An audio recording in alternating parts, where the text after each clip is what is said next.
nama perusahaan, produknya ada Similarity, ada Feedback Studio, ada Authenticate, dan macam-macam. Nah, selanjutnya kita memahami educator experience. Nah, di bagian ini nanti saya juga akan membahas terlebih dulu sedikit tentang administrator. Dan terakhir, memang tentu tentang tanya jawab. Begitu mungkin objektifnya.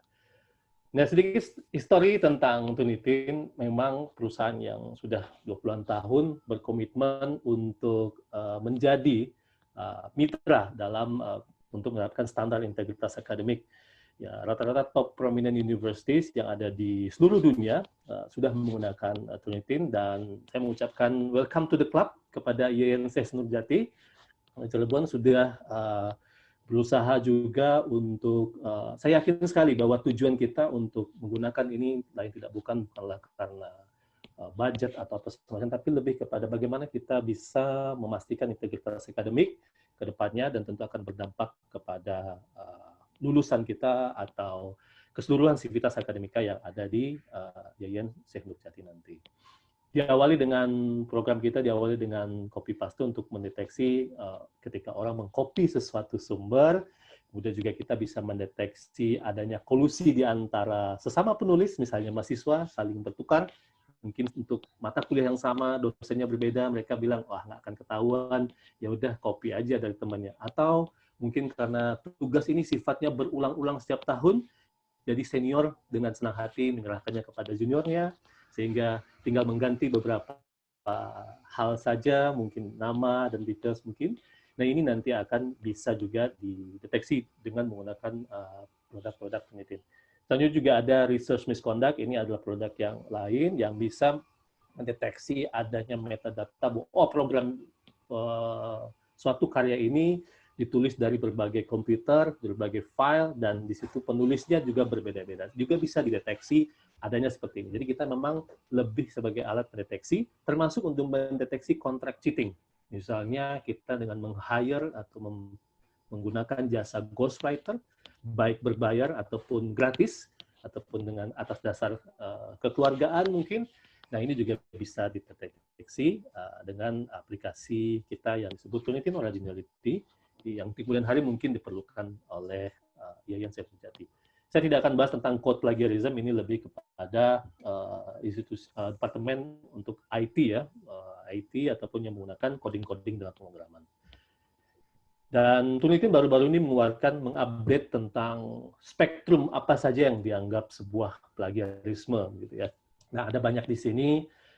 Kita mungkin yang paling kita kenal adalah word for word plagiarism atau copy paste bahasa kita. Ada juga self plagiarism, jadi kita bisa hanya mengcopy apa yang sudah pernah kita tulis sebelumnya karena mungkin kehilangan ide dan segala macam.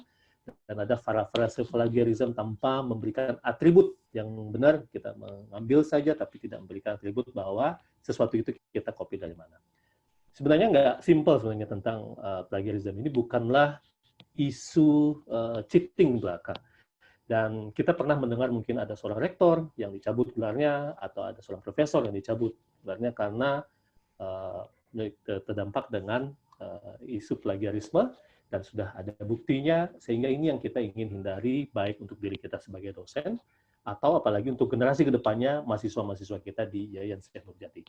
Banyak sekali yang menjadi catatan adalah mengenai time management, pengelolaan waktu. Karena kebiasaan kita umumnya, termasuk saya waktu zaman mahasiswa, saya lebih senang dengan istilah SKS, sistem kebut semalam, kalau ada tugas, mengerjakannya nanti di saat mepet-mepet saja. Makanya mungkin kita terkenal dengan negara, dengan kekuatan the power of kepepet. Jadi kekuatan kepepet ini yang mungkin menyebabkan kita merasa, oh nanti bisa kok ditunda-tunda. Padahal memang sebenarnya itu nggak baik. Atau kemudian kita lack of citation skill, atau skill citasi yang nggak mumpuni, atau skill parafrase yang mungkin kita tidak latih dengan baik. Atau mungkin memang argumentasi kita tidak mampu menyampaikan critical thinking, atau apa yang ada di pikiran kita menjadi sebuah tulisan. Nah, ini tentu adalah skill yang perlu dilatih, tidak merupakan sesuatu yang instan kita dapatkan. Dan kalau penulisannya bahasa Inggris, tentu berhubungan dengan English proficiency, vocabulary, grammar, dan lain-lainnya. Nah, similarity di sini merupakan plagiarism detection. Jadi bukan plagiarism judgment ya, bukan alat untuk menjudge, wah ini plagiarisme. Ini hanya kita untuk mendeteksi kesamaan. mendeteksi ada indikasi yang mengarah pada plagiarisme, yang nanti kita bisa diskusikan atau kita bisa memberikan feedback kepada mahasiswa, atau mungkin pada diri kita sendiri sebagai dosen kita lihat, oh mungkin kita nggak menyadari bahwa apa yang sudah kita lakukan jadi kebiasaan selama ini merupakan indikasi plagiarisme. Nah, di saat itu waktu yang tepat untuk menginterupsi baik diri kita maupun mahasiswa supaya hal itu tidak terjadi di kemudian hari, yang tentunya akan berdampak kepada menjaga reputasi diri pribadi dan secara umum tentu reputasi institusi kita. Dengan menggunakan pencocokan yang tertandingi, karena database kita sebut huge database, database yang terbesar selama ini dibanding dengan alat pendeteksi lainnya, dan juga kita memiliki fitur baru yang nanti akan kita lihatkan bagaimana kita mengekspos manipulasi teks yang selama ini mungkin menjadi catatan buat dosen-dosen atau pemeriksa di seluruh dunia. Banyak mahasiswa yang menggunakan aplikasi-aplikasi ini. Mereka merubah huruf, karakter, atau menggunakan huruf alay dan segala macam. Nah, sekarang sudah kita bisa deteksi. Dan tentu kalau seandainya kita memiliki LMS, kita bisa mengintegrasinya dengan mudah. Baik, selanjutnya kita mengatakan bahwa kita bisa mendiscover similarity dengan cepat dan tepat karena kita melakukan pencocokan dengan database terbesar dari konten kita. Pak. Totalnya sekitar. Ya, siap. Ada pertanyaan? Ini. Ya, saya nunggu konfirmasi aja dari Pak Pai. Oh, saya pikir ada pertanyaan. Oke, baik. Saya lanjutkan. Database kita terdiri dari 70 miliar current and archive internet pages. Ini seperti kita tahu bahwa semua yang beredar sekarang di Google itu bisa, yang sudah terindeks itu bisa kita catat dan dicatat oleh crawler kita dan menjadi pembanding ketika kita mengupload nanti atau mahasiswa mengupload tugas skripsi, jurnal atau paper lainnya, dan itu akan dibandingkan dengan apa yang kita lihat sekarang di suatu website atau apa yang pernah ada di suatu website dan direvisi. Contohnya di Wikipedia. Wikipedia memiliki fitur untuk mengedit, seandainya ada seseorang yang melakukan mengambil suatu paragraf, kemudian memindahkan ke dalam pekerjaannya, yaitu papernya, atau tugasnya dia, kemudian dia hapus paragraf yang ada di database, yang ada di Wikipedia, sehingga beranggapan nanti ketika dicek dengan Turnitin tidak akan deteksi, karena sudah saya hapus. Padahal pada kenyataannya, Turnitin memiliki sistem crawler. Crawler ini akan mencatat setiap perubahan-perubahan atau revisi-revisi, baik yang penambahan ataupun pengurangan atau penghilangan yang ada di suatu halaman website. Nah, itu tercatat, sehingga tidak mungkin akan dikelabui. Selanjutnya juga ada publication, sekitar 93% of high impact journal, ada sekitar 87 juta. Ini juga termasuk Crossref di dalamnya nanti. Dan juga ada miliaran student papers, ya tugas-tugas mahasiswa selama 20 tahun belakangan ini, dari mulai Turnitin berdiri, dari seluruh dunia juga ada di sana. Dan ada opsi kalau seandainya ada institusional, repository dari institusi. Dan ini yang tadi saya sempat singgung bahwa kita bisa mengungkap adanya modifikasi teks yang baik disengaja maupun mungkin iseng-iseng dilakukan, ya. Mungkin dikasih tahu oleh teman atau menemu di YouTube cara mengakali Turnitin misalnya, cara membuat Turnitin tidak bisa mendeteksi plagiarisme. Nah, ini memang menjadi catatan, dan kita mengembangkan aplikasi ini tentu berdasarkan CSAT, artinya feedback dari customer kita di seluruh dunia, khususnya untuk white text. White text ini biasanya merubah huruf atau titik-titik dengan warna putih, dan atau juga memberikan karakter replacement. Nah, ini biasanya dilakukan dengan mengganti font, dengan mendownload, mengunduh font Cyrillic atau Greek, di mana huruf E contohnya pada font tersebut sebenarnya bukan bermaksud E, sehingga ketika dimasukkan, dia mengacaukan sistem pembacaan algoritmanya Turnitin. Selanjutnya juga ada abnormally high amount of quoted material.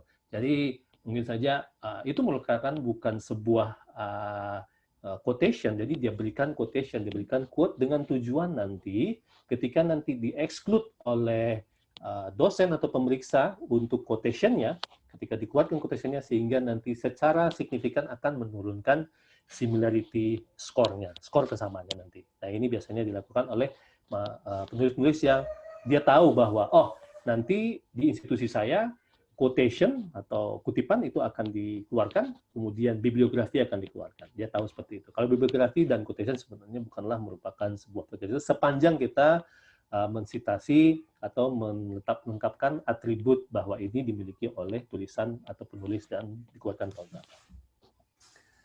Oke, kita akan coba masuk ke akun Turnitin, dan saya akan berikan akun Turnitin Singularity saya nanti. Mudah-mudahan Bapak Ibu di sini bagi yang sudah memiliki username dan password, silakan mengikuti pelan-pelan. Bagi yang belum, boleh dilihat saja dulu, nanti rekamannya bisa ditonton ulang. Baik, sebelum kita coba untuk realnya, apakah ada pertanyaan dari Bapak Ibu semuanya? Tidak ada ya? Sepertinya belum. Oke, kalau tidak ada, saya akan beri gambaran sedikit bahwa nanti sebagai edukator, bagaimana caranya kita bisa mahasiswa untuk mengupload. Selain kita sebagai dosen tentu bisa memeriksa paper kita juga bisa memberikan kepada mahasiswa, tanpa mahasiswa tersebut harus memiliki username dan password untuk mengaksesnya. Jadi kita nanti bisa create folder, di folder itu kita aktifkan share link-nya, kemudian kita share link-nya kepada mahasiswa nanti cukup memasukkan nama depan, nama belakang, alamat email, dan file yang diupload, kemudian submit. Udah seperti itu, simple sekali. Dan tentu penugasan ini kita bisa berikan expiry date-nya. Misalnya karena tugas ini tidak terlalu sulit, oke, ini cukup 1 minggu. Kalau tugas ini karena sifatnya memerlukan riset, mungkin memerlukan pengumpulan data-data, baik itu data sekunder atau primer, mungkin diberikan waktu lebih lama. Baik.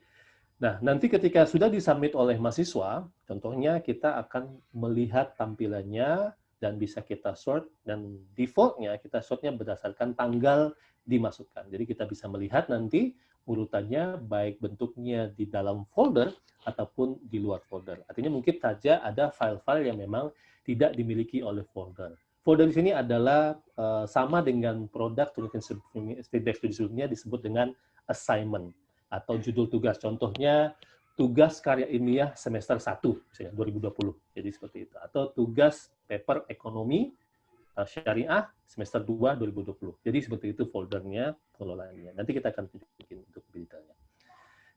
Dan kita juga untuk persiapkan mahasiswa kita dan diri kita sendiri, kita mempunyai guidance di mana nanti kita bisa mengarahkan, dan kita bisa, selain pelatihan ini, Bapak Ibu di sini juga bisa nanti mengakses, kira-kira seandainya saya mau nambah folder, saya lupa nih. Saya mungkin kesulitan untuk mengakses recording karena slow internet, tinggal kita buka di sini, dan di sini akan ditampilkan panduan step by step dilengkapi dengan image. Jadi mudah sekali sebenarnya Bapak Ibu semuanya, tinggal diikutin, oh ternyata seperti ini untuk menambah folder. Dan kalau kita ingin menyimpannya di dalam PDF atau mau kita cetak, seperti saya termasuk kaum non-milenial, lebih tepatnya kolonial, jadi saya biasanya lebih senang dengan dicetak atau save as PDF. Baik, kita kembali ke sini. Oke, tampilannya nanti memang betul-betul intuitif dan accessible dan juga sangat modern ya, dan tanpa banyak fitur-fitur di kiri kanannya yang mengganggu, sehingga kita sebagai pemeriksa akan lebih mudah untuk melihat dan mereview paper di sini, dan juga mengedit kalau seandainya ada fitur-fitur setting yang ingin kita edit dari di sini nanti. Nanti saya akan tunjukkan tampilannya. Baik. Baik, saya yakin Bapak Ibu semua sudah pernah melihat ini, dan mungkin barangkali di Yayan Syekh Nurjati sudah ada beberapa yang mencoba masuk dengan menggunakan username dan password. Tinggal masukin username dan password. Nah, username dan password di sini formatnya dua macam. Yang pertama bisa kita format username saja, atau mau format email juga boleh. Jadi nggak masalah. Jadi delung misalnya @turnitin.com boleh, atau mau delung saja tidak ada masalah. Dan di bagian bawah kita ada dua fitur di mana kalau seandainya kita lupa username bagaimana, kalau kita lupa password bagaimana, tinggal kita klik salah satu yang di bawah. Sekarang kita coba sign in. Oke. Sekarang Bapak Ibu semua sudah melihat tampilan Turnitin Singularity dari perspektif administrator, bukan perspektif dari user. Kalau untuk perspektif user, saya sebagai administrator saya juga bisa karena saya di sini, saya tinggal klik di Turnitin Similarity di sini, di icon window bergambar jendela ini, atau saya klik launch di sini. Sama-sama, kita akan diarahkan kepada halaman yang sama. Oke. Nah, sebelum kita membahas tentang bagaimana edukator, kita akan bahas dulu tentang administrator di sini. Administrator mempunyai fitur-fitur. Di sebelah kiri, kita akan ke tengah dulu. Di sini kita punya Turnitin Similarity atau Launch. Launch ini tadi, kalau misalnya kita ingin membuat folder, atau mengupload assignment, atau tugas, atau skripsi, dan lainnya disertasi, semacam kita tinggal upload di sini. Dan di bagian bawah juga ada Manage Integration. Dan ini kita abaikan saja karena kita tidak ada LMS sementara di IAIN Jati. Di sebelah kanan, itu ada yang bergambar 1, 2, 3, itu kalau seandainya kita klik Visit Guides, ini tempat di mana kita untuk melihat panduan, khususnya untuk administrator. Dan di sini ada pilihan administrator dan instruktur, kemudian student. Investigator untuk produk Turnitin Originality yang tadi saya sempat sebutkan, bahwa bisa mendeteksi apakah ada ini kolusi ataupun contract cheating menggunakan ghostwriter, bisa dianalisa. Contohnya administrator ingin tahu, bagaimana saya ingin menambahkan user di sini. Nah, di sini tinggal kita pilih, misalnya kita ingin mengakses dari setting, bagaimana seandainya saya mau setting enabling direct submission. Nah, di sini juga ada step by step panduannya dan juga dilengkapi dengan image. Seperti itu. Baik, kita kembali. Nah, di pojok kanan bawah, di sini ada feedback. Nah, kenapa ada feedback? Karena memang kita memperhatikan betul seandainya ada saran atau masukan dari customer kita di seluruh dunia, sehingga Bapak Ibu bisa mengklik feedback atau menambahkan kira-kira, sebaiknya ditambahkan fitur ini, karena fitur ini sangat berguna buat ini. Dan itu nanti akan masuk ke bagian produk kita, dan bagian produk akan melihat seandainya feedback ini memang banyak diinginkan oleh customer kita sebelumnya, dan itu akan menjadi roadmap, dimasukkan ke dalam roadmap, dan menjadi prioritas untuk dikembangkan di kemudian hari. Oke, sejauh ini ada pertanyaan, Bapak Ibu? Cukup jelas ya? Kalau ada pertanyaan, silakan diinterupsi saja. Baik, sekarang kita bahas tombol-tombol di sebelah kiri. Nah, yang di sini ada tombol home. Tentu kalau kita ini adalah tombol default, di mana ketika kita mengakses, kita akan masuk di sini. Dan yang kedua, ada tombol users. Di sini adalah tombol di mana tempat kita untuk menambahkan pengguna dalam ini. Caranya mudah, atau kita mau mencari pengguna, kita bisa ketik di kolom kanan yang ada kolom search itu. Kita bisa ketik, saat ini kita punya pengguna misalnya ratusan atau ribuan, dan kita ketik apakah sudah saya tambahkan atau belum, ya. Jadi kita bisa pastikan di sini. Atau kalau misalnya kita ingin menambah user, kita bisa menambah klik add user. Contoh di sini, menambahkan, masukkan nama depan, misalnya alamat emailnya sebagai contoh, kemudian kita harus memilih aksesnya. Kalau kita menetapkan sebagai produk admin, bahwa orang tersebut dengan bernama David Lung akan merupakan seorang admin, dan dia akan memiliki tampilan seperti ini. Nanti misalnya mau membaginya ke dalam departemennya. Misalnya nanti dia sudah Jati menetapkan bahwa ini untuk perpustakaan, ini untuk fakultas ini atau untuk bagian PPM dan segala macam itu, di sini kita mau membaginya. Umumnya memang dikontrol oleh satu administrator supaya mungkin lebih mudah untuk mengawasinya, tidak terlalu banyak admin, jadi kita memang menyarankan satu admin saja. Kemudian kita bisa tunjuk siapa yang akan menjadi instruktur, kita bisa pilih di sini. Kalau seandainya kita bisa saja membuatkan akun untuk user, dan kita bisa pilih no access dengan tujuan seandainya, karena David Lung di sini belum diberikan pelatihan, sehingga kita tidak mau nanti David Lung sebagai pengguna tersesat di dalam aplikasi ini. Tentu kita tetapkan, bisa kita pilih no access dulu. Jadi David Lung di sini sebagai dosen, beliau bisa akses, tapi tidak bisa mengupload ataupun melakukan apapun. Jadi lebih kepada beliau sudah terdaftar, itu saja. Ya, menyela Pak David. Gimana Pak? Pak David menyela ya. Silakan Pak. Jadi untuk prodi-prodi kan kita beri akses Turnitin ya, itu sebaiknya mereka dijadikan sebagai produk admin atau instruktur admin.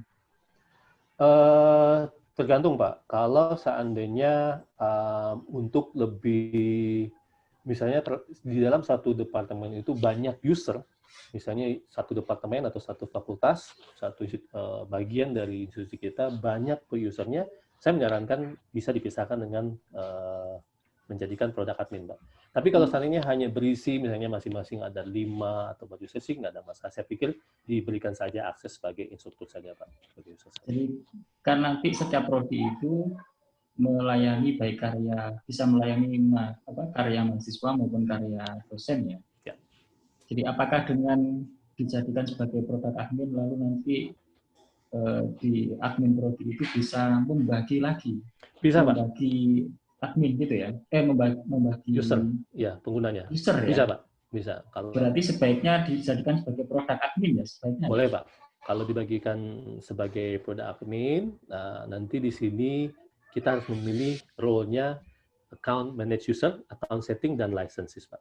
Nah, di sini penting, kalau seandainya kita menunjuk ini, artinya seorang admin di prodi-prodi tersebut mengerti bagaimana men-setting account. Ya, seragam, misalnya yang saya Jati sudah meletakkan keseragaman. Misalnya, untuk Fakultas Hukum Islam, karena banyak mengutip dari kitab undang-undang dan tidak mungkin untuk melakukan parafrase, maka mungkin similarity score-nya kemungkinan akan lebih tinggi dari fakultas lain misalnya. Atau fakultas sastra misalnya, itu mungkin akan jauh lebih tinggi, karena memang tidak mungkin memparafrase atau memparafrase kitab suci seperti Al-Quran, mungkin harus pasti mengutip.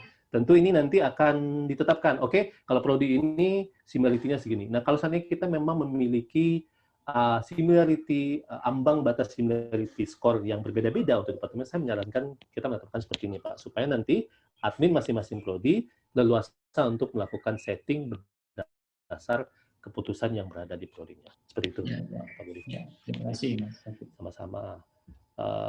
Kita coba untuk instruktur. Kalau instruktur kita tidak perlu melakukan ini dan tinggal kita klik email invitation saja, selesai. Atau kalau seandainya kita mau menambah, kita tinggal klik add more, nanti bisa sekalian kita kirim email invitation.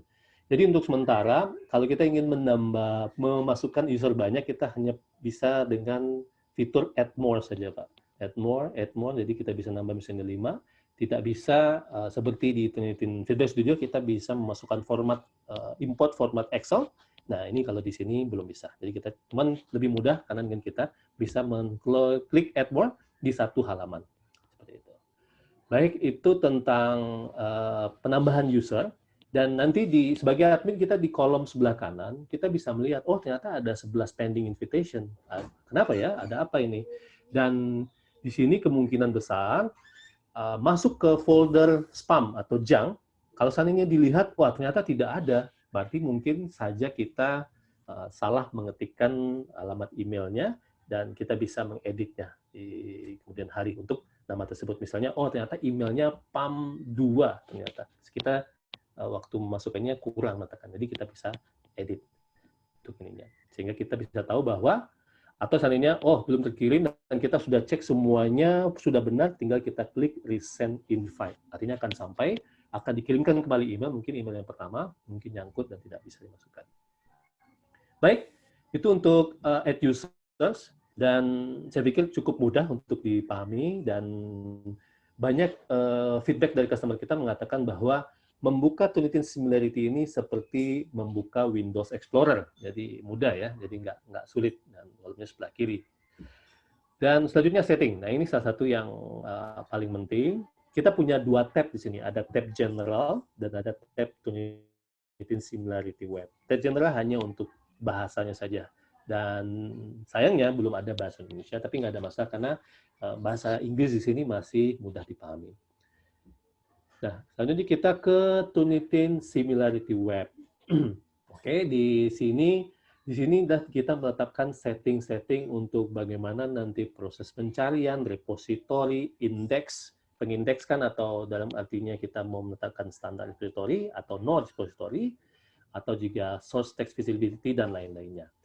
Nah, di sini di bagian atas ada search repositories. Ya, kita di sini setiap apapun yang kita upload akan dibandingkan dengan internet, publication, yaitu jurnal, dan Crossref, dan juga termasuk posted content, dan juga di sini kita ada tambahan yang berbeda dengan Turnitin Feedback Studio sebelumnya, yaitu ada submitted work. Submitted work di sini artinya seperti tadi disampaikan Pak Budi, kita membagi-bagi di dalam prodi-prodi, sehingga nanti seandainya kebetulan ada di satu prodi dengan prodi tugasnya yang kebetulan sama, dan diupload oleh mahasiswa yang berbeda, dengan topik yang sama, dengan isi yang sama, dan nanti ini akan bisa muncul, oh ini sudah ada di sini, dan nanti similarity-nya akan tinggi, 96% atau bahkan 100%, mungkin masing-masing ini nanti dosen akan bisa melihat, oh ternyata ini sudah ada di upload. Nah, tinggal kita identifikasi yang mana yang penulis sebenarnya, atau mungkin kedua-duanya bukan penulis sebenarnya. Dan submitted work di sini juga berfungsi seandainya misalnya kalau dulu di Turnitin Feedback Studio, ketika kita lupa meletakkan memilih bahwa folder yang assignment yang kita bikin adalah folder yang no repository, ternyata kita letakkan standar repository, sehingga ketika kita mengupload paper pertama kali, karya ilmiah pertama kali, akan tersimpan di database. Dan kemudian kita melakukan revisi, kemudian kita menguploadnya lagi, sehingga nanti similarity score-nya akan tinggi, bisa 100% atau 99% mungkin, karena kita sudah melakukan revisi. Nah, dulu prosedurnya cukup rumit. Kalau untuk menghapusnya, kita dulu kita harus mengirimkan, administrator khususnya mengirimkan email ke support untuk menghapusnya. Jadi ada pekerjaan tambahan. Tapi di sini tidak perlu dilakukan itu, tinggal nanti kita exclude saja kalau seandainya memang, oh ini paper ini kita tanpa sadari masukkan sebagai indeks, sudah terindeks dalam database, tapi nggak apa-apa. Jadi kita nggak perlu menghapusnya, tinggal kita nanti di-exclude saja, sehingga nanti paper atas nama yang sama kita akan bisa. Nanti saya akan tunjukkan seperti apa contohnya di sini. Nanti tinggal dilihat saja, nanti di sini apakah public submitted works atau juga termasuk professional education service demo, atau hanya dimiliki oleh misalnya IAIN Syekh Nurjati di sini. Artinya kalau IAIN Syekh Nurjati hanya dibandingkan dengan semua paper yang diupload, semua karya ilmiah yang diupload di dalam payung IAIN Syekh Nurjati. Nah, yang kedua adalah submission index. Ini penting. Ini penting adalah apakah nanti semua karya yang diupload nanti tidak akan diindeks sama sekali, atau ketika di-upload nanti akan diindeks semuanya, atau akan masuk ke database semuanya, atau kita bisa memberikan keluasan bahwa usernya bisa memilih bahwa ini nanti papernya bisa diindeks atau tidak. Artinya bisa masuk ke repository atau tidak. Nah, ini bisa diberikan pilihan. Nah, di mana nanti pilihannya? Pilihannya nanti ketika kita mengupload paper, di pojok kiri bawah nanti ada pilihan paper yang mau kita upload ini mau diindeks apa tidak. Nanti tinggal kita checklist, tik untuk mengindeksnya. Kalau seandainya tidak perlu, karena ini merupakan suatu yang harus kita berisi data-data sensitif misalnya, tidak perlu diindeks, ya udah tinggal kita pilih nanti untuk tidak diindeks. Nah, saya menyarankan lebih ke allow user to choose, ya, atau kalau seandainya memang ini tidak menjadi masalah, ya bisa dipilih don't index any submission. Selanjutnya nanti source text visibility, kalau seandainya nanti ada kesamaan, apakah mau ditampilkan, kita nyarankan ditampilkan aja full text-nya. Kemudian juga kalau ada kesamaan, nanti apakah mau ditampilkan paper match details-nya, termasuk nama penulis yang kemungkinan sama, dan juga detail-detail dan lainnya. Dan di sini juga ketika kita mau milih foldernya, apakah kita mau mengizinkan untuk direct submission, artinya folders can be open to direct submission via share URL. Jadi kalau saat ini kita mengaktifkan allow direct submission, artinya foldernya nanti kita bisa share linknya kepada mahasiswa atau orang yang di luar yang menggunakan tidak memiliki akses ke dalam Turnitin Similarity. Misalnya ada dosen yang tidak kebagian, ya kita tinggal share, dimasukin dalam satu folder atau penugasan sehingga dia bisa dibantu untuk melihat similarity-nya. Nanti di sini apakah semua dosen memiliki account user atau hanya dipilih saja, Pak Budi? Sebaiknya semua dosen bisa diberi ya kalau memungkinkan. Oke, baik. Ya. Baik, selanjutnya integration kita abaikan karena integration ini lebih kepada LMS. Kemudian ada statistik di sini. Menyela sedikit, Pak David. Silakan, Pak Budi. Untuk halaman saving yang tadi itu, beberapa hari kemarin saya melihatnya tampilannya itu hanya setting bahasa ya. Adapun pilihan yang setting web tadi kok nggak ada ya, Mas? Yang ini ya, tab ini nggak ada ya, Pak? Ya, jadi Turnitin similarity webnya kok nggak muncul ya kemarin. Oh, sampai sekarang, Pak? Belum muncul? Kalau yang terakhir saya belum cek, Oh, tapi oke. kalau yang awal-awal kemarin itu belum ada. Oh, oke. Mungkin itu terkait waktu itu, kalau nggak salah saya, Mbak Sasi sempat lapor bahwa tidak bisa launch ya, Pak ya, waktu itu ya, untuk Iya, iya. similarity-nya. Mungkin itu, Pak. Mudah-mudahan sekarang sudah bisa. Kalau seandainya nanti nggak bisa, tinggal dikabari lagi, nanti kita akan minta untuk aksesnya supaya bisa diselesaikan. Mas David, Yep. David, mohon izin mau tambahkan, kalau misalnya nanti dicoba masih belum bisa, di bagian usernya, punyanya Pak Budi, itu harus diganti menjadi produk admin dulu, baru Turnitin similarity webnya muncul. Iya. Usernya Pak Budi sendiri nanti diklik, kemudian diganti menjadi, itu kan yang sebelumnya itu kan ada yang produk admin, instructor sama no access. Iya. Kalau misalnya sudah diganti ke produk admin tetap bisa, itu berarti ada kendala. Tapi kalau memang bisa, perkaranya itu adalah di bagian situnya. Jadi untuk setting-setting harus pada posisi di produk admin. Saya contohkan Pak Budi, contohnya ini adalah akun saya. Ini ya akun yang saya gunakan sekarang. Saya tinggal tik saja dan saya klik edit.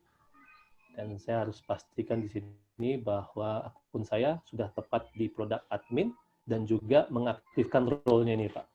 Jadi di sini kalau nggak aktif ini nanti nggak bisa account setting itu, Pak. Jadi tinggal ditik, pastikan dua ini sudah terpilih, dan nanti kalau itu kita save, sehingga nanti akan muncul di settingannya, sebentar, akan muncul similarity, Pak. Seperti itu. Oke. Baik, kita lanjutkan ke statistik. Statistik memang biasanya diakses oleh oleh administrator saja untuk melihat dari segi submission, dan kita bisa pilih di untuk sini. Integrasi tadi belum ya Pak David ya? Gimana Pak? Integrasi? Integrasi ya. Ya, integrasi ini kalau seandainya kita memiliki LMS Pak, seperti Moodle, Canvas, dan artinya kita nanti mengakses Turnitin Similarity melalui platform LMS kita. Dan di sini, jadi kebetulan di kampus kami sudah mulai menggunakan LMS mulai semester ini, Pak David. Sudah LMS ya.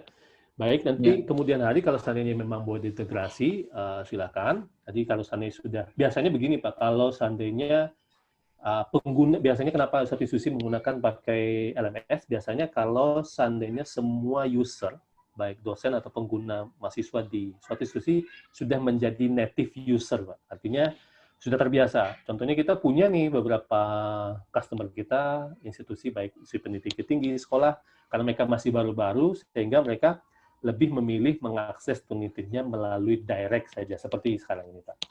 Tapi kalau seandainya kemudian hari mau diintegrasikan, nggak ada masalah. Bisa kita ini, Pak. Bisa kita bantu. Ya. Pakai LMS apa saat ini, Pak, yang baru dicoba itu?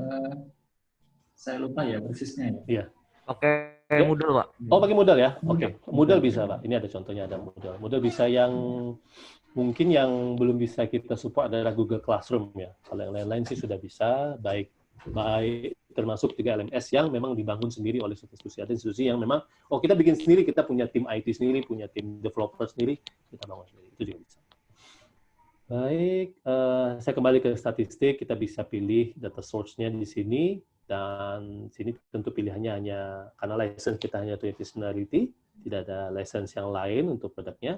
Dan kita bisa pilih di sini, saya mau pilih 7 hari terakhir atau 90 hari terakhir. Itu bisa kita lihat dan kita apply. Kita bisa lihat baik dari segi submission-nya, jumlah yang disubmit, kemudian dari user activity-nya, aktivitas user-user yang ada di sini, kemudian juga dengan similarity report. Similarity report di sini artinya kita bisa melihat tren. Wah, ternyata mungkin waktu awal-awal lebih banyak berputar berkisar di antara 50% sampai 100% warna orange dan merah, tapi seiring waktu nanti kita bisa melihat tren itu bakal menurun karena semakin tingginya pemahaman kita terhadap integritas akademik, khususnya setelah menggunakan Turnitin Similarity ini. Selanjutnya di sini ada license. Nah, license di sini adalah untuk menentukan berapa yang sudah terpakai dan berapa yang masih tersisa. Contohnya seperti di akun demo ini, ada 30 yang sudah menggunakan dan ada 10.000 seats yang ada 9.070 seats yang masih tersisa. Dan yang paling terakhir adalah paper lookup. Kalau saat ini kita ingin mencari paper, tinggal kita ketikkan nama depan dan nama belakang harus persis sama, nama depan dan nama belakang, jangan sampai lupa. Dan tidak masalah mau huruf besar atau kecil. Dan juga kalau saat ini kita punya data, kita sempat mengcopy paper ID-nya, kita bisa ketik paper ID dan kita masukkan di sini. Seperti itu untuk ini. Baik, untuk untuk administrator sudah cukup. Nah, sebelum kita lanjut ke bagaimana kita sebagai user atau sebagai pemeriksa, dosen di sini ataupun perpustakaan, ada pertanyaan nggak dari Bapak Ibu semua untuk administrator? Nggak ada ya? Oke, kalau nggak ada Bentar, kita Pak. lanjut. Bentar. Silakan. Yang tadi Pak Suluki. yang license tadi berarti yang di IAIN Cirebon itu 10.000 ya? Oh, enggak, Pak. Ini akun kita, Pak. Nanti kalau di IAIN Cirebon nanti tinggal dilihat, Pak. Berapa usernya yang waktu itu dilanggan dengan melalui Mbak Sastri waktu itu, Pak. Oh iya. Kalau jumlah paper yang maksimumnya berapa ya? Jumlah papernya nggak dibatasi, Pak. Oh, nggak dibatasi. Ya. Nggak dibatasi. Papernya bebas. Oke. Baik. Makasih Pak Suluki untuk pertanyaannya. Ada pertanyaan lain? Oke, kalau nggak ada, kita coba lihat dari perspektifnya edukator atau kita sebut ini user. Nanti tinggal diklik bagian icon bergambar Windows di sini, atau bisa kita klik launch di tengah-tengah di bawah tulisan Turnitin Similarity di sini. Nah, kedua-duanya akan mengantarkan kita ke halaman yang sama seperti yang di sini. Oke, ini tampilannya user lebih simpel lagi. Di sebelah kiri, pojok kiri, tentunya cuman ada My Files, Trash, dan Setting. Oke.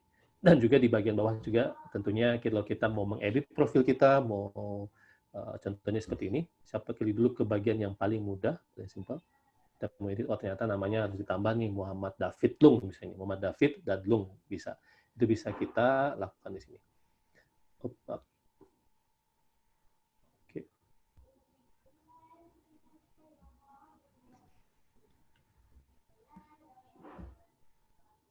Saya keluar. Oke, sudah kelihatan lagi ya? Ya, sudah. Baik, dan di sini My File, saya akan bahas My File paling terakhir. Jadi tadi kita sudah ke bawah untuk bagaimana kita mau mengedit profil kita, atau mengirimkan feedback, atau kita mau mengakses help, di mana kita, saya di sini, kita harus pilih dulu, karena tadi saya masuk sebagai instruktur, saya akan pilih di sini, saya user, saya pilih instruktur, dan saya harus memilih apakah saya menggunakan salah satu dari LMS, dan karena sekarang sementara kita menggunakan web atau direct, kita pilih, sehingga kita akan masuk ke panduan step by step atau topik-topik apa saja yang ingin kita bahas di sini. Contohnya bagaimana cara menambahkan folder, tinggal kita klik, dan di situ juga ada step by step panduannya, jangan jelas dan mau kita save juga masalah.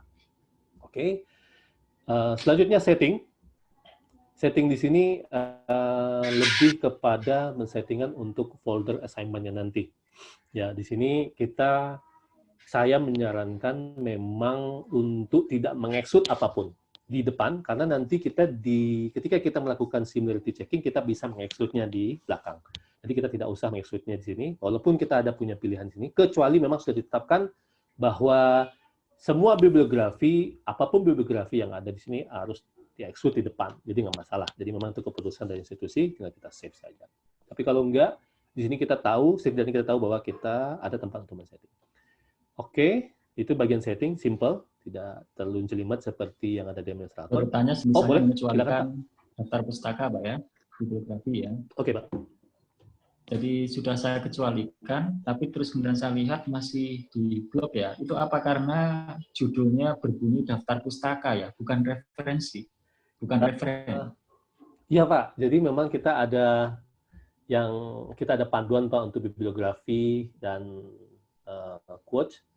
Jadi memang kita sekarang makanya kenapa kita ada tim Turnitin Indonesia sekarang, kita kita sekarang sedang berusaha untuk mengajukan ke Departemen Produk bahwa di Indonesia pengguna kita sudah banyak, sehingga semua paper kita itu kan biasanya tulisnya dalam bahasa Indonesia, Pak ya, di bagian bawahnya itu daftar pustaka atau daftar rujukan atau referensi. Nah, kalau sementara saat ini memang kita nggak bisa mengekskludnya, Pak. Jadi ketika nanti supaya nanti bisa mengeksklud, kita harus memasukkan beginning phrase-nya seperti ini, literatur, tapi dalam bahasa Inggris, Pak. Jadi sementara yang masih bisa ini reference yang dalam bahasa Inggris, atau literature atau citation atau sama macam itu akan di-exclude, Pak. Atau reference saja seperti ini, atau references and note, nah itu bisa. Atau bibliografi kita tulis itu akan bisa otomatis exclude. Nah, banyak sekali yang memang kita dapatkan feedback, dan kita sudah berikan list data ini dengan berbahasa Indonesia dan sedang dikerjakan oleh. Mudah-mudahan tidak lama lagi, Pak, mudah-mudahan di dalam tahun ini kita sudah bisa, kita tidak perlu lagi mengganti daftar pustaka dengan reference ya, in Inggris ya, supaya nanti ter-exclude, Pak. Itu sih yang sementara nanti ini. Pertanyaan yang bagus sekali, Pak, untuk ini ya, supaya kita jadi sama-sama tahu. Oke. Selanjutnya trash. Trash ini persis dengan recycle bin, atau kalau misalnya pengguna MacBook memang sudah terbiasa dengan trash saja. Nah, ini di sini kita bisa melihat paper yang pernah kita delete dari salah satu folder, ataupun di dalam My File saja, atau juga termasuk folder. Kita bisa melihat di sini.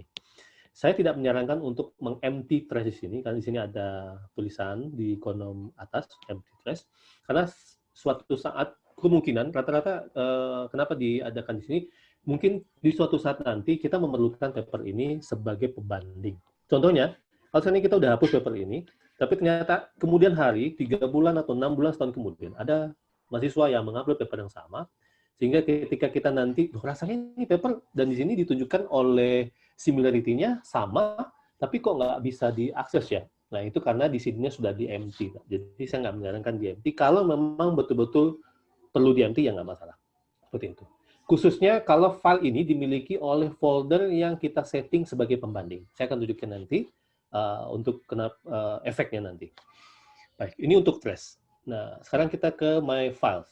Nah, di My Files adalah tempat playground-nya dosen, atau tempat bermain-main yang paling lama akan dilakukan oleh para dosen atau pemeriksa tugas-tugas mahasiswa. Di sini tempatnya. Kita ada 2 fitur di sini, 3 maksud saya, ada fitur upload, ada fitur add folder, dan juga ada fitur untuk search. Ini biasanya kalau misalnya kita sudah setahun dan foldernya sudah banyak, dan juga paper yang diupload di dalam file sini juga sudah banyak, tinggal kita ketik saja di sini misalnya, oh saya mau lihat ada nggak ya, dulu ada file bernama revisi, oh ternyata ada di sini tanggal 19 Agustus, sudah diupdate. Baik, yang pertama saya akan tunjukkan bahwa untuk mengupload file, kita tidak perlu membuat folder. Jadi seperti di bawah ini ada 2 file, tidak dimiliki, tidak terafiliasi kepada salah satu folder di sini. Nah, seperti pertanyaan Pak Budi tadi, bagaimana kalau seandainya kita hanya ingin menerapkan satu admin saja nih, David, sehingga nanti dosen-dosen di prodi itu yang membaginya, misalnya di prodi ini membagi misalnya atas foldernya atas nama dosen atau atas nama penugasan, jadi bebas di sini. Jadi bisa diatur di sini, Pak, sehingga nanti ketika tugas wirausaha semester 1 misalnya, saya tunjukin di sini supaya lebih kebayang. 1, 20, dan ketika di sini kita melakukan edit, tentunya nanti kita bisa pilih bahwa files uploaded to this folder will be used for similarity comparison. Kalau kita on in, artinya setiap file yang ada di dalam ini akan menjadi pembanding untuk file-file berikutnya. File-file berikutnya yang ada di upload di bawah payung Yayan Syekh Nurjati Cirebon. Seperti itu. Entah itu 6 bulan kemudian, atau setahun kemudian, nah, jadi kalau seandainya ketika melihat folder ini masih posisinya off, artinya folder yang ada di dalam ini tidak akan berdampak ketika kita melakukan on. Akan berdampak ketika kita mengupload lagi file baru setelah kita mengaktifkan tombol on off di sini. Itu akan dampaknya. Baik. Dan di sini kita bisa mengaktifkan allow student submission link. Nah, ini berguna untuk orang-orang yang ingin mengupload suatu file, tapi tidak memiliki username dan password untuk mengakses facility. Nah, yang perlu kita lakukan tentu kita harus set dulu expiry date-nya. Oke, linknya di-update, terus kita copy, terus kita save. Oke, ketika kita save, karena kita sudah copy tadi, dan nanti mahasiswa ataupun siapapun, mungkin rekan kita yang memang tidak kebagian untuk ini, dan dia bisa folder bikin misalnya folder dosen, dosen prodi ini, jadi semua dosen bisa masuk sini. Tinggal masukkan nama depan, kemudian nama belakang, email, kemudian kita select file, bisa dilihat dulu requirement-nya apa saja, misalnya maksimal 100 MB, isinya minimal 20 kata, kemudian panjang papernya atau papernya itu sekitar 800 halaman, disertasi ya, biasanya sampai 100 halaman seperti ini, atau juga tesis, dan juga supported files-nya apa saja juga bisa dilihat di sini. Nah, kemudian pilih file, dan selanjutnya ketika kita sudah pilih file yang mana, kita akan klik agree, I'm not a robot, baru kita klik submit. Jadi mudah, semudah itu untuk kita mengupload atau ketinggalan kita meng-share linknya kepada luar ini. Baik, nah di sini juga kita bisa mengupload file tanpa dimiliki oleh satu folder. Tinggal kita klik upload. Nah, kita bisa drag and drop. Kalau kita menggunakan mouse, kita pilih filenya, kemudian kita tahan, kita tarik, kita lepasin di sini, itu juga bisa dilakukan. Nah, makanya di sini ada tulisan drag and drop. Atau kita bisa select file seperti biasa yang kita lakukan, atau kita seandainya kita memang terbiasa menyimpan file-file kita di dalam Google Drive, kita tinggal arahkan saja dan kita pilih mau akun yang mana yang kita pakai, sehingga nanti kita bisa memilih bagaimana. Karena mungkin ada sebagian orang yang memang memiliki Google Drive, dia tinggal pilih di folder mana, tinggal pilih nanti. Baik, dan di kolom bawah juga ada tulisan, di pojok bawah juga ada tulisan untuk file requirements-nya. Dan lalu ketika sudah kita upload, tinggal klik confirm, selesai. Nah itu bagaimana kalau kita mengupload file di luar folder, artinya tersimpan di My Files tapi tidak dimiliki oleh folder masing-masing.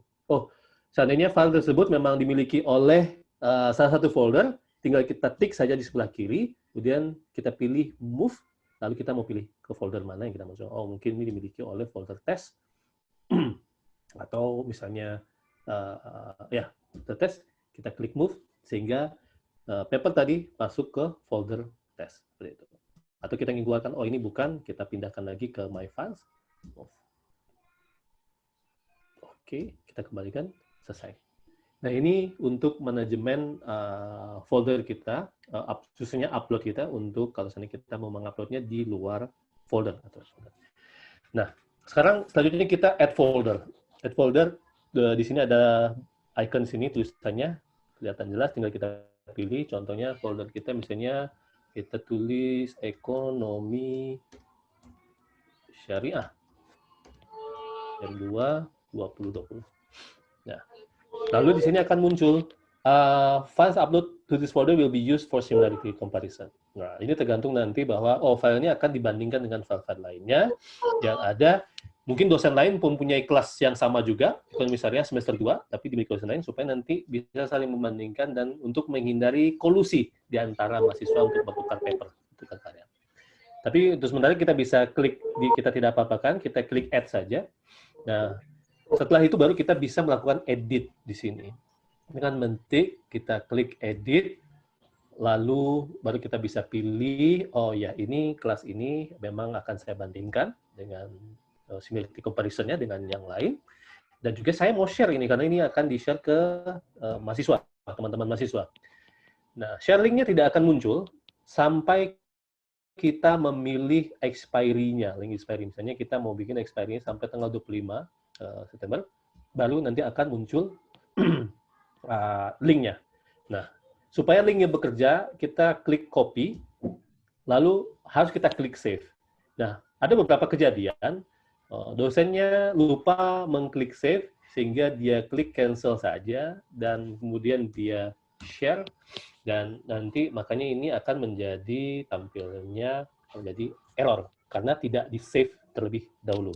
Jadi memang pastikan kita setelah kita memilih tanggal expiry, kemudian kita copy dan kita save foldernya, sehingga nanti tidak muncul seperti ini. Kalau muncul seperti ini, artinya kita lupa untuk melakukan save. Seperti itu. Baik, ini untuk folder. Kita juga bisa pindahkan folder ini ke dalam folder menjadi subfolder.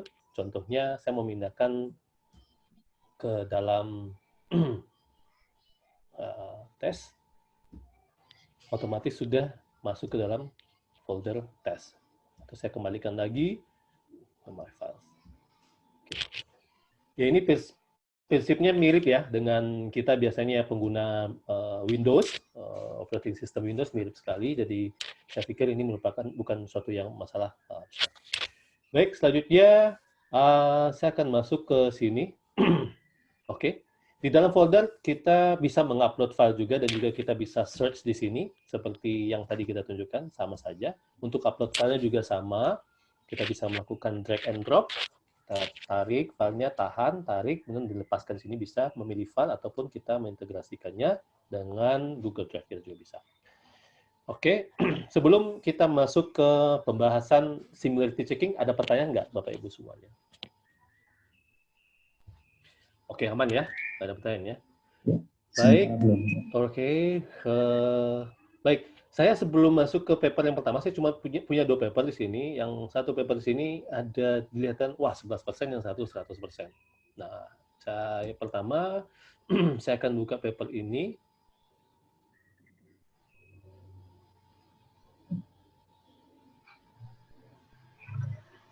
Oke, pertama kali nanti ketika Bapak-bapak pengguna yang menggunakan ini pertama kali, nanti akan muncul tour, Pak.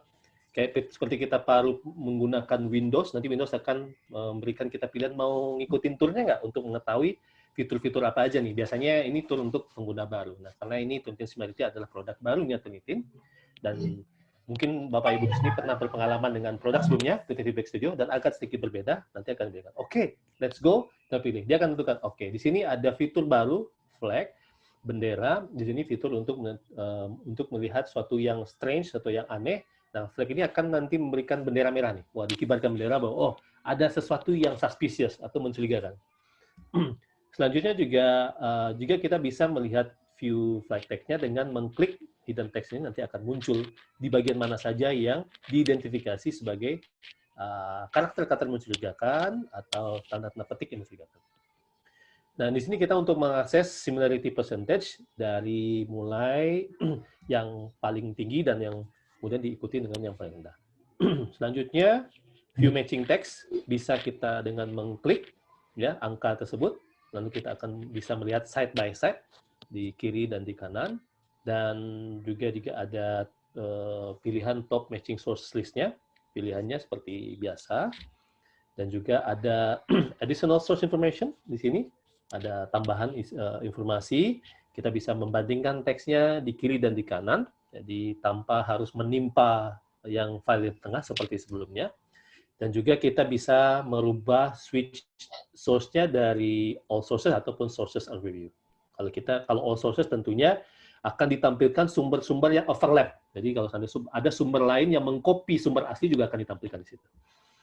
Dan selanjutnya yang paling penting adalah setting. Seperti tadi saya bilang, kita tidak perlu men-setting di depan, kecuali memang sudah diputuskan, dan di sini kita bisa melakukan setting untuk meng-exclude apapun yang memang sesuai dari di institusi kita masing-masing. Dan that's it, itu saja, cukup itu saja. Dan di fitur tanda tanya ini ada tambahan lain, yaitu help, kalau kita ingin mengakses guides yang tadi seperti tunjukin, atau kita ingin melihat paper ID, juga kita bisa mengakses di sini, dan kita copy, nanti mungkin kita gunakan untuk database supaya di kemudian hari, kalau misalnya kita ingin mencari dengan menggunakan paper lookup di sisi administrator, bisa kita lakukan. Baik, saya kembalikan dulu ke sini. Baik. Saya nggak bahas overall similarity, yang saya ingin tunjukin di sini tentang flag. Nah, untuk pertama kali mungkin di sini akan tulisannya 0, Pak. Jadi tidak ada flag. Ya, biasanya kalau kita klik di sini, tidak ada apa-apa, idealnya kita melakukan refresh dulu, Pak. Jadi nanti, misalnya di tulisannya 0, ketika kita refresh, biasanya di situ akan memancing si benderanya untuk mengidentifikasi adanya sesuatu yang suspicious. Baik di sini, angka 1 dengan bendera, atau di sini, di sebelah kiri ada bendera. Kita bisa klik salah satunya. Pertama kita dengan mengklik bendera sini, lalu kita klik hidden text. Di sini ditampilkan bahwa ada 2.544 karakter yang dicurigai tersebar di 30 halaman. Di sini kita sebagai pemeriksa atau sebagai dosen, entah itu di bagian PPM atau sebagainya, kita bisa melihat, oh oke, mahasiswa saya kemungkinan besar secara intentionally, secara sengaja melakukan ini. Karena ini bukan pekerjaan mudah ini. Menyelipkan teks di tengah-tengah dan diputihkan warnanya itu bukan pekerjaan mudah, karena itu memerlukan waktu yang ekstra. Lama, apalagi kalau 3 bulan. Saya sudah pernah coba, nanti saya tunjukin bagaimana saya mencobanya. Dan kita juga bisa melihat dari sini, ya seperti yang tadi, kita bisa mengaktifkan tombolnya atau di pojok kanan. Nah, jadi ini tersebar di 30 halaman. Jadi Bapak Ibu bisa lihat bahwa ada identifikasi, deteksi bahwa melakukan ini dengan sengaja, dan tentu memang kita sebagai pembimbing, dosen, perlu duduk bareng dengan mahasiswa tersebut dan menanyakan dan ingin memastikan bahwa kedepannya tidak terjadi hal ini lagi. Baik. Jadi banyak yang bertanya, oh berarti Turnitin Similarity, produk Turnitin adalah produk untuk menghakimi. Enggak, kita lebih tepatnya produk untuk formative learning. Artinya kalau kita bisa mendeteksi seawal mungkin, sedini mungkin, tentu itu akan menyelamatkan masa depan seseorang, khususnya mahasiswa kita atau bahkan diri kita sendiri. Dengan kita memberikan, oh kamu sepertinya kurang latihan ini. Kenapa kamu melakukan ini? Oh, paraphrasing skill-nya mungkin atau citation skill-nya. Dia nggak tahu bahwa ini suatu yang citasi itu apa, segala macam, tentu itu perlu diberikan latihan. Selanjutnya kita akan masuk ke paper yang 100%. Oke, saya mau exclude dulu. Oke. Nah, di sini ada satu flag juga, ada satu bendera. Saya juga pernah nemu ada beberapa paper itu sampai 3 itu flagnya, artinya dia mempunyai 3 kategori. Nah, di sini yang ingin saya tunjukkan adalah yang pertama adalah spektrum-spektrum yang tadi, kira-kira apa saja yang biasa dilakukan oleh mahasiswa lah, biasanya penulis-penulis awal ya, yang mungkin belum berpikir bahwa nggak akan tahu lah, apalagi kampus saya nggak pakai Turnitin Similarity, tahu-tahu sudah pakai kan mungkin mereka nggak ngerti.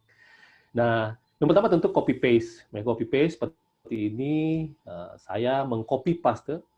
Ini artikel yang saya bikin, nggak layak saya sebut sebagai artikel karena saya bikinnya nggak sampai 30 menit, jadi copy paste, dan saya ingin menunjukkan kira-kira spektrum-spektrum plagiarisme yang mungkin terjadi. Nah, di sini memang secara sepenuhnya di-copy dari satu paragraf dari jurnal yang di Undip ya, .id untuk yang pertama. Oke. Kemudian ada teknik copy paste, kemudian mengganti sinonim-sinonimnya. Ini biasanya umum nih dilakukan nih. Dan ada juga beberapa aplikasi yang bisa mengganti sinonim, khususnya penulisan-penulisan berbahasa Inggris. Nah, sebagai contoh di sini, akhir-akhir ini kita dicengangkan kalau tulisan yang saya bikin. Ternyata dicengangkan ini sudah diganti dari sebelumnya tulisannya adalah dikejutkan. Jadi ini biasanya teknik yang umum ya, yang dilakukan oleh penulis. Selanjutnya, ada juga yang berpikir, oh kalau saya ambil comot satu kalimat dari sumber ini, kemudian saya ambil dari sumber ini, dan saya ambil, kemudian saya gabungkan, dan saya tambahkan sedikit kata-kata di bagian depan atau di bagian tengah, supaya paragraf ini menjadi seolah-olah baru, dan seolah dimiliki oleh saya. Nah, itu biasanya umum dilakukan. Maka di sini akan muncul beberapa nomor yang merefer kepada sumbernya. Sebagai contoh, ini sumber dari jurnal UGM, dan yang nomor 6, dia sumber dari buku anti plagiarisme yang diterbitkan oleh salah satu institusi. Oke, baik. Dan manipulasi teks yang terakhir saya akan bahas. Kemudian parafrase. Tentunya dengan kita melakukan parafrase yang baik, melatih skill parafrase, sehingga ini tidak akan dideteksi sebagai suatu plagiarisme. Parafrase berguna memang untuk kita mengutip pendapat, opini orang lain, pendapat dari seluruh tulisan untuk menguatkan argumen-argumen kita untuk mendukung tulisan kita ini. Sehingga ini perlu dilatih. Nah melatihnya memang mungkin ini yang biasanya nanti bisa dilihat oleh dosen-dosen, bahwa ada mahasiswa ketika dia melakukan parafrase tapi belum melakukan sepenuhnya, cuma mengganti kata-katanya dan kurang seperti ini, masih deteksi, sehingga kita bilang, oke, revisi ulang. Ini rujukan tentang parafrase, kamu baca. Ini link video untuk bagaimana latihan teknik parafrase, kamu lihat. Nanti di situ mahasiswa akan, oh, untuk melakukan parafrase, mengembangkan skill parafrase saya harus membaca berkali-kali kemudian menyampaikan argumen tadi dalam bentuk pemikiran saya sendiri dan juga sih tanpa merubah maknanya. Sehingga mahasiswa lama-lama akan terlatih. Selanjutnya quotation atau kutipan, sepanjang mahasiswa meletakkan sumbernya, tentu itu bukan merupakan identifikasi plagiarisme. Seperti di sini jelas sumbernya dan kita tahu bahwa sepanjang kita melakukan tanda petik. Nah, ketika kita nanti melihat tanda petik di sini, tentu ketika kita nanti memilih filter di sini, kalau kita klik quotes akan otomatis nanti dikeluarkan. Baik, dan tidak mungkin sama sekali bahwa suatu tulisan itu berisi semuanya teks asli, kecuali sifatnya naratif ya. Naratif mungkin kalau seandainya naratif, seandainya fiksi, itu kecil kemungkinan, bahkan mungkin kita akan melihat bahwa similarity-nya mungkin di bawah 10%. Tapi kalau seandainya jurnal-jurnal, itu kecil kemungkinan sih, jauh sekali. Kita nggak mengharapkan bahwa tulisan mahasiswa yang merujuk pada sumber-sumber itu nanti akan muncul 0%, 2% segala macam. Kalau 0% justru akan dicurigai. Jangan-jangan file yang dikirim bentuknya adalah image yang di-screenshot, kemudian ditempelkan di Microsoft Word dan di-save dalam PDF, sehingga tidak bisa dideteksi oleh algoritmanya Turnitin. Karena Turnitin Feedback Similarity hanya akan bisa membaca teks, tidak bisa membaca grafik, tidak bisa membaca gambar. Seperti itu. Nah, ini mungkin tadi yang berhubungan dengan pertanyaannya Pak Budi, reference, karena padahal tulisan saya sini berbahasa Indonesia, namun mau nggak mau saya tetap meletakkannya tulisannya bahasa Inggris, agar nanti ketika saya melakukan exclusion untuk bibliografi, otomatis dia akan ter-exclude. Jadi nggak dideteksi lagi sebagai di-block begitu ya, data blocknya. Oke, baik. Oke, kita kembali ke bagian yang baru, yaitu fitur baru adalah teks manipulasi. Saya bisa mengklik di sini atau di pojok kanan atas, saya tinggal klik hidden text. Ternyata di sini ada indikasi yang pertama, saya menggunakan white spaces ataupun titik-titik putih atau huruf-huruf putih yang saya sengaja masukkan ke sini, atau saya memutihkan tulisan dengan tujuan untuk memenuhi kuota. Mungkin dosen saya bilang bahwa, oh tugas ini, paper kali ini minimal terdiri dari 1000 kata. Ketika saya sudah membuat tugasnya 900 kata, saya sudah kehilangan ide untuk apa nih saya mau nambahin. Jadi biasanya, apalagi sudah mepet waktunya. Nah ini terkait kembali kepada time management tadi, manajemen waktu. Sehingga saya mengetik apapun, saya selip-selipkan dan saya putihkan. Sehingga nanti ketika dilihat, oh ternyata ini sudah 1000 kata. Oke, ini tugas sudah memenuhi syarat bahwa saya tadi meletakkan sebagai dosen 1000 kata minimal. Padahal ada teks-teks yang disembunyikan. Dan di sini juga kita lihat bahwa ada di paling pojok kiri dan juga di depan, ketutup ya, itu ada tanda petik, Pak. Tanda petik, quotation, dan diwarna putih kan. Dan tanpa saya letakkan sumbernya, bahwa saya mengutip ini saya nggak mensitasi siapa. Contohnya seperti yang di bawah, saya parafrase ada Sadiki di situ 2019. Jadi ini ketika saya tujuannya supaya nanti dianggap tulisan orisinil, tapi ini merupakan tulisan bukan tulisan saya ngambil tulisan orang, tapi saya berikan tanda petik dengan 2 tanda petik berwarna putih, sehingga nanti ketika dosen saya mengexclude quotes, otomatis dimanipulasi teks tadi, dia akan ter-exclude beserta dengan kutipan yang di bawah ini. Nah, ini yang biasanya diakali oleh mahasiswa. Mungkin mereka bisa meletakkan 10 atau bahkan 20 teks dengan tanda petik di warna putih. Nah, ini kenapa kita mengatakan bahwa Turnitin Similarity, produknya Turnitin ini mempercepat kita 50% lebih cepat daripada kita meriksa manual, iya, tapi tetap memerlukan human eye, mata manusia, mata akademisi untuk mereview apakah yang ditulis di sini sudah benar-benar jauh dari apa yang dikatakan plagiarisme atau sudah mendekati penulisan ilmiah yang baik. Nah, tentu kita sebagai pemeriksa nanti yang melihatnya, reviewnya. Jadi, persentase di sini bukanlah tempat untuk kita bergantung bahwa, oke, ini sah, 100% ini merupakan plagiat. Enggak, belum tentu. Kita harus melihat secara detail, satu persatu di dalam sini. Walaupun sudah kita exclude, quotation-nya, benderanya tidak akan hilang. Jadi artinya tetap akan muncul benderanya dan tidak akan kelihatan bahwa ini ada indikasi meletakkan tanda petik yang banyak. Oke, Baik, begitu untuk membacanya, dan selanjutnya kita akan bahas. Baik, saya akan pindahkan dulu ini. Oke. Sekarang membaca sumber-sumbernya, kita bisa lihat source view-nya berdasarkan, kalau seandainya kita pilih all sources, artinya akan muncul sumber-sumber yang berisikan yang sama. Kita nggak tahu nih bagian yang mana nih yang menciplak. Dan di sini juga ada Syekh Nurjati nih. Kalau untuk yang function ini ya, ternyata di bagian ini. Dan setahu saya mengkopinya bukan dari sini. Nah, mungkin saja ini memang dikopi juga dan juga masuk sebagai.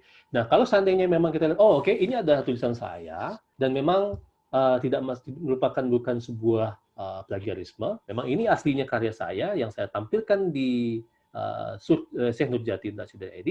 Saya tinggal exclude source saja, sehingga itu tidak menjadi sumber lagi. Dan muncul di sini one similarity exclusion. Jadi kita bisa mengexclude source by source, Pak. Yang menurut kita memang bukan merupakan punya orang lain, tapi punya kita. Nah, ini makanya kenapa kita betul-betul memerlukan human eye, itu mata sivitas akademika, yang orang-orang akademisi yang memang mengerti untuk hal ini. Baik, kita keluarkan dulu. Oke.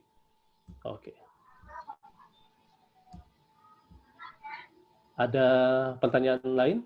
Ada pertanyaan sebelum saya lanjutkan? Bertanya Pak, izin Pak. Silakan Pak Sulki. Misal contohnya kan ini 53 ya.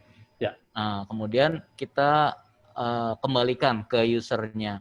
Nah, pada saat memperbaiki itu caranya bagaimana ya? Oh, yang tadi ya, kalau kita exclude ya? Oh, bukan.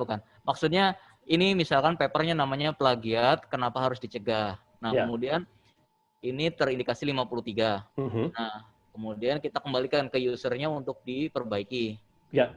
Nah, caranya bagaimana di kitanya itu? Oh, oke. Baik.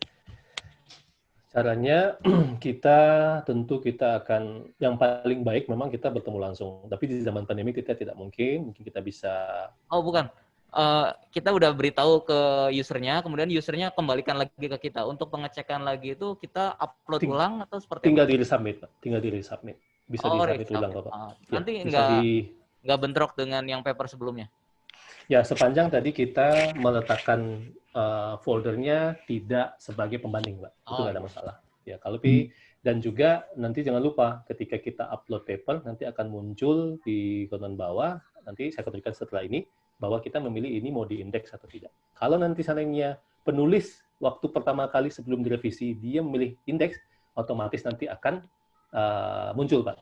Tapi walaupun muncul juga nggak ada masalah, kita bisa mengexclude paper sebelumnya dengan mengklik submitted word, Pak. Seperti itu, Pak Sarki. Oke, terima kasih. Oke. Baik, ada pertanyaan lain? Kalau nggak ada, saya akan lanjutkan. Oke, nggak ada ya. Baik, saya lanjutkan. Sekarang saya mau exclude, mengeluarkan ini, karena sebelumnya masih save. Oh, ternyata paper ini 100% sama dengan 2 paper yang pernah ada di dalam payung institusi di sini. Nah, saya sengaja melakukan ini untuk menunjukkan skenario apa yang mungkin saja terjadi di satu institusi. Yang pertama adalah, di sini ada yang mendekat 55%. Oke, sama persis, dan kita bisa melihat source-nya side by side, di kanan dan di kiri. Ini juga berpengaruh dari settingan kita di administrator tadi, apakah kita ingin menunjukkan source-nya full atau tidak. Kalau seandainya tadi karena kita sudah pilih source-nya full, otomatis kita bisa melihat. Dan juga nanti di administrator juga ada setting tadi, bahwa detailsnya mau ditampilkan nggak? Kalau seandainya kita pilih tampilkan, dia akan muncul di sini, siapa nama penulisnya. Di sini ada nama penulisnya Rahadi Sutrisna, yang untuk paper yang sekarang. Padahal paper yang sebelumnya pernah kami ditulis oleh Sena Yosua di tanggal 26 Agustus di kelas paper semester 1 dan submission-nya juga sama. Sehingga ini yang mungkin menjadi oke, ini jangan-jangan kolusi ini. Tapi seandainya ini merupakan paper yang orang yang sama, misalnya di sini namanya ya Radhi Swisna, di sini juga Radhi Swisna, ya tinggal kita exclude karena ini bukan merupakan paper. Tapi masih ada 98%. Artinya tinggal kita lihat. Nah, ini skenario selanjutnya. Ketika kita klik, tidak muncul di sini detailnya, private content. Artinya, paper ini pernah diupload di institusi lain. Ya, di luar Yayan Syekh Nurjati. Seperti itu. Sehingga kita tidak bisa melihat detailsnya dan juga papernya. Karena di sini private content. The content is private. Nah, ini yang biasanya nanti mungkin saja terjadi di suatu institusi. Baik, dan institusi itu tidak mengizinkan. Nah, kita kembalikan ke sini. Nah, kalau seandainya memang paper ini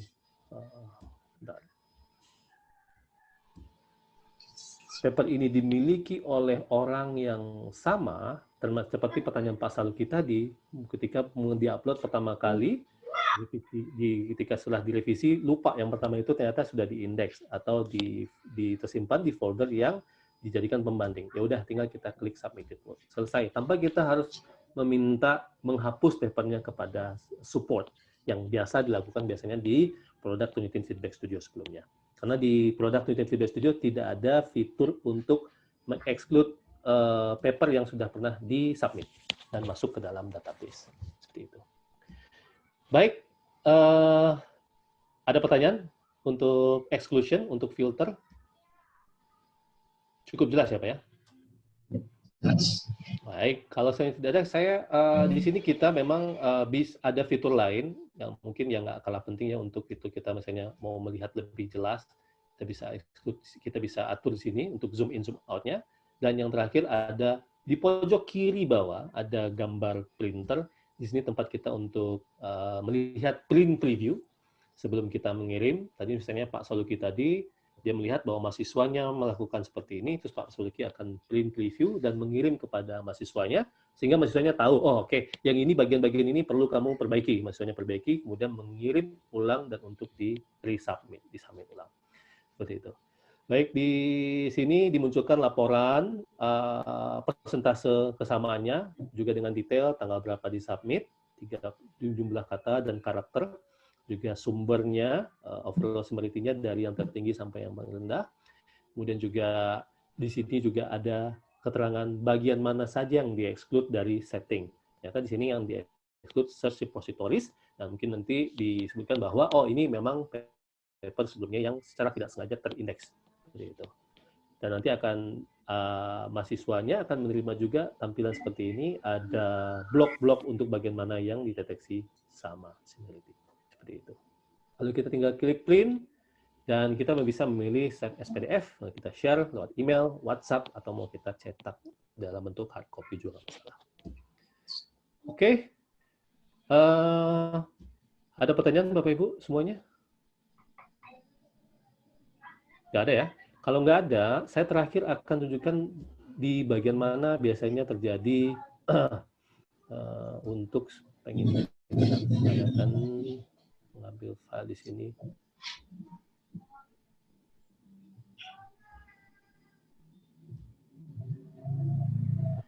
Oke. Ketika seseorang mengupload suatu file, di bagian pojok kiri bawah ada tulisan index to your account repository. Nah, ini yang terjadi kalau seandainya kita mengupload, ini seandainya nanti di skenario di settingannya kita memberikan keluasan dari administrator kepada user bahwa si usernya bisa memilih apakah ini mau diindeks atau tidak. Kalau seandainya diklik indeks, otomatis dia akan terindeks.